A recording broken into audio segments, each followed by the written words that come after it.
ஒரு நபர் தான் வேலையை முடிச்சுட்டு வீடு திரும்பும்போது ஒரு கழுகு முட்டையை பாக்குறாரு.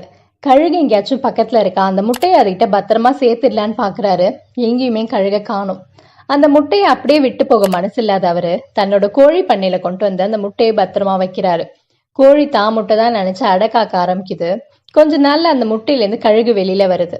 அது தன்னை கோழின்னு நினைச்சுக்கிட்டு அந்த கழுகு கோழி கூட்டத்திலே வாழ ஆரம்பிக்குது. எல்லா கோழியும் இறை உண்ணும் போது அந்த கழுகு மட்டும் வானத்தை நோக்கி பாக்குது. வானத்துல நிறைய கழுகுகள் வட்டமிடுறத பார்த்த அந்த கழுகு, நானும் இந்த மாதிரி ஒரு கழுகா பிறந்திருக்க கூடாதா, எவ்வளவு சந்தோஷமா இந்த வானத்துல பறக்கலாம் அப்படின்னு நினைக்குது. இப்படியே நினைச்சு நினைச்சு அதுக்கு வயசும் ஆயிடுது.